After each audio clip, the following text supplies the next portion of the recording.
guys, welcome back to the Steven's Kitchen. Today we're going to be making key lime tea cakes. Now, if you've been to Trader Joe's at any time this past summer, they came out with these amazing little cookies. They were almost like a shortbread, really buttery, and they were coated in powdered sugar, almost like a Christmas snowball, but a summery spin on that. So I have a recipe that was super similar to it. It had the same consistency, and I thought, why not turn it into a key lime version?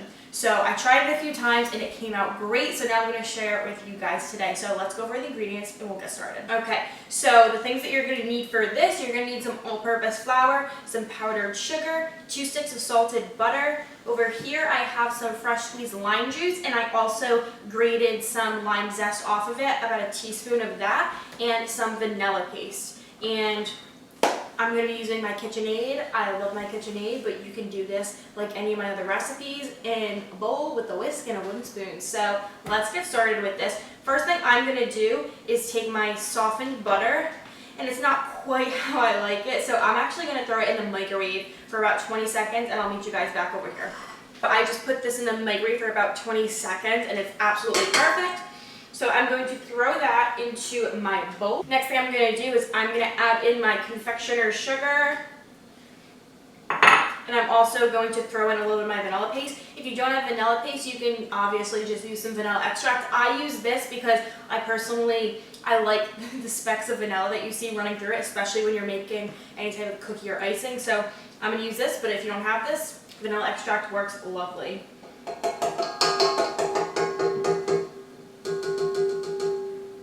Perfect. And also this, I just buy this off of Amazon. So now I'm going to close this, and on a really low speed, I'm going to cream these together until it gets a little bit fluffy, and I will show you guys what that looks like.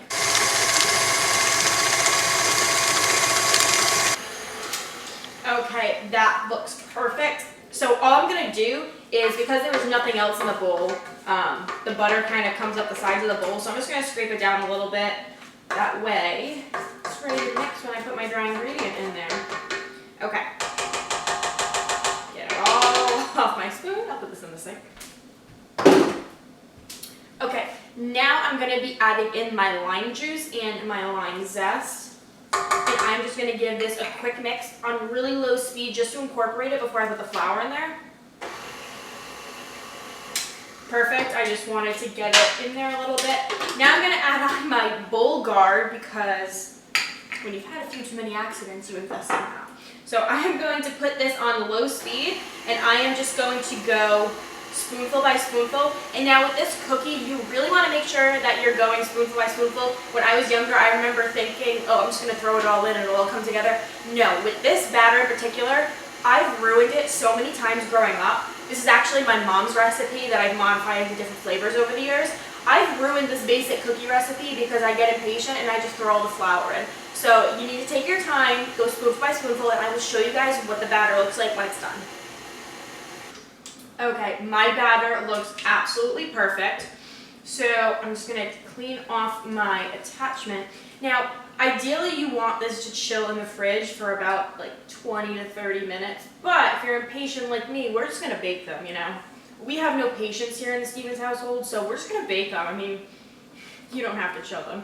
It's just if you chill them, they're a little bit easier to work with. So, okay, so the oven is set to 350 degrees, and with a teaspoon, I am just going to form out cookies on my parchment paper lined baking sheet. So something to note about these is, because there's no leavening agent in these, there's no baking powder, baking soda, they're not going to expand. There's not even egg in this, so also you can eat this dough raw and you won't get sick. But the thing about these cookies is, normally when you're making a normal chocolate chip cookie, for example, there's so many leavening agents in there that they completely change from when you put them in to when they come out. So when I make chocolate chip cookies, I kind of just plop them on a cookie sheet, and they always turn out okay because they sort of melt into what we know and love as a good old American chocolate chip cookie. But with these, the way you put them in the oven is exactly how they're going to come out. They're just going to be cooked basically a little bit brown. So you don't want to just throw these on a cookie sheet and have them looking messy. You want to roll them. You want to take your time with them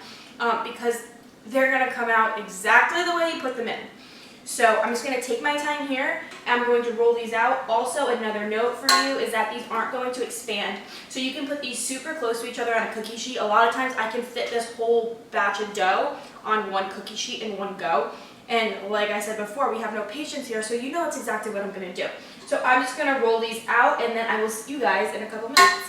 Cookies are all rolled out, and like I said, I put the whole batch just on one large cookie sheet. I'm going to pop these in the oven at 350 degrees for about 10 to 12 minutes, or until the bottom gets a little bit golden brown. You're going to want to feel them. They'll still be a little bit soft. Make sure you just lift them up. They'll flatten at the bottom, and you will see that nice golden color. That means that they are done. You were looking for the tops of them to stay nice and light.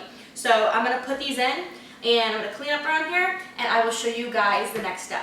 My cookies baked for about 14 minutes, and as you can see, they are still nice and light, but if you flip them over, they have a little bit of a golden brown color to the bottom.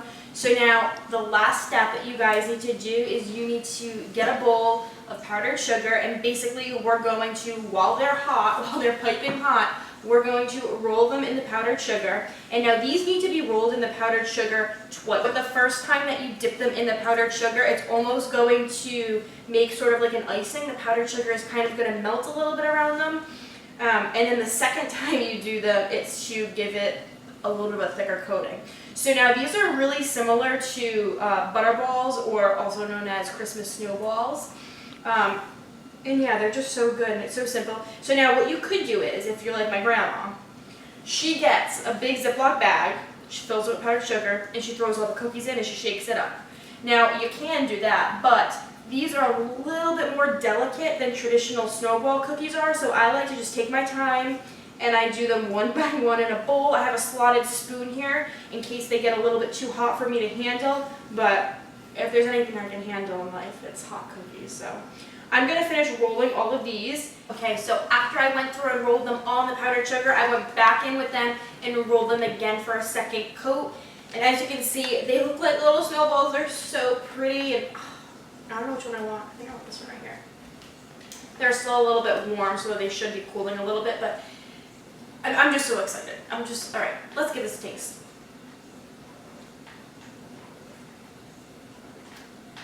Wow. They melt in your mouth, and this would be perfect. I know the summer has come to an end, but these would be so refreshing at like an outdoor cookout. Honestly, I think these are good for any time of year. I'm somebody who loves lime, anything lime flavored, so these are right up my alley. But yeah, and you guys saw how easy they were, and you don't have to wait until July for Trader Joe's to come out with their version of them. They honestly taste just like the Trader Joe's version. So if you guys want to give this recipe a try, I will put the recipe down below in the description box. Make sure you subscribe to the Steven's Kitchen and give this video a like down below. Until next time, I'll see you guys in my next video. Bye!